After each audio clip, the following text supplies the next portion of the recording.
Let's return to our top story now, though, pensions. You'll remember that thousands of Welsh steelworkers had to decide what to do with their pensions after the British Steel Pension Scheme was separated from Tata last year.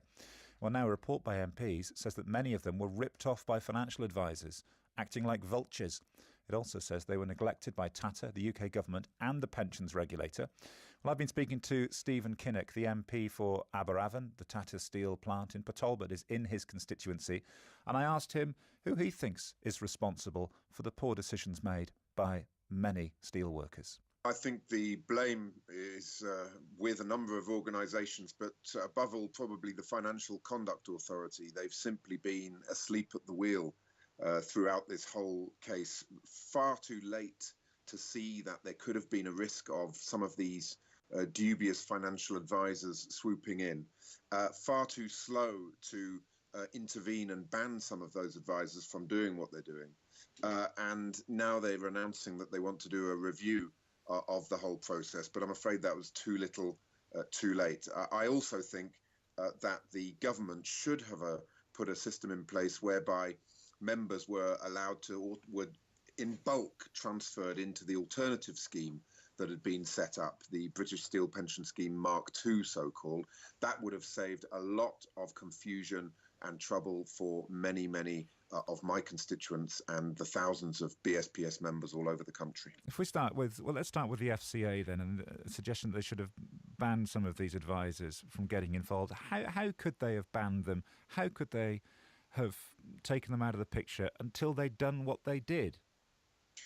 Well, according to the FCA's own research, only about half of the direct benefit transfer advice meets its own standards. So they should have had alarm bells ringing about this back in January when the workforce voted for the package and voted for the transfer system to be set up into the alternative scheme. That should have rung all sorts of alarm bells with the FCA. They should have been on the ground in Port Talbot and engaging with the membership of the pension scheme and also of the trustees to actually be proactive and get the message out to people that you're going to get lots of advisors coming along now and trying to tempt you to go into schemes that might not be the best for your own personal interest. Please be careful. Please read the small print.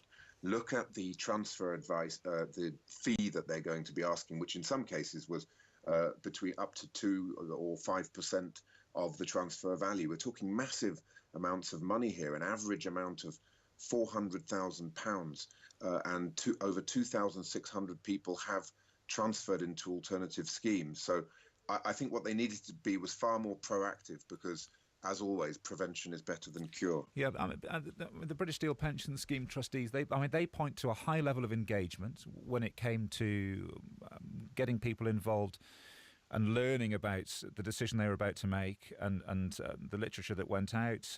The BSPS say that they were in Port Talbot, they took part in discussion forum with members and others, that the FCA and the Pensions Advisory Service were working on this as well. So is the problem here the amount of work that was done in informing pensioners and members of the pension scheme about what they were getting involved in, or was it the content of the advice they were given?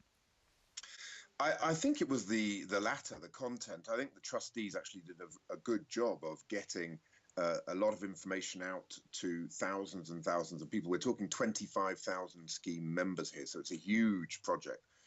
The problem is that the FCA simply doesn't have the systems in place to pick out the dodgy financial advisors when they do come into town and to act. They still haven't got a proper online register. They're sort of trying to say that there should no longer be a requirement that advisors should start from the assumption that people staying in the gold-plated indexed scheme is the best option. And the FCA should, I think, intervene to make sure that is put in place. When you look through the recommendations in this report, that there's nothing there, is there, for those steel workers and those in the pension scheme who've already made a decision here, all of whom will have either made a decision or have seen the deadline pass for them to do so. There's nothing that can be done now, is there, retrospectively?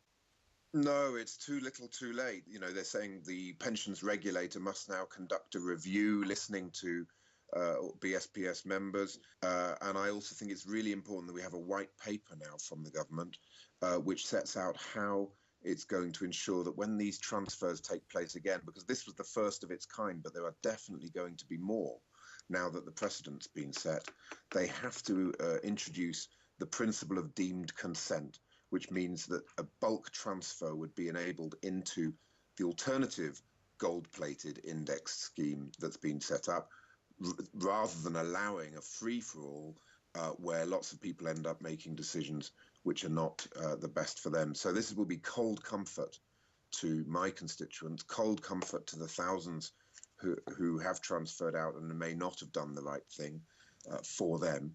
But I really hope that we learn the lessons from this case and we ensure that it doesn't happen again. Stephen Kinnock, the MP for Aberavon.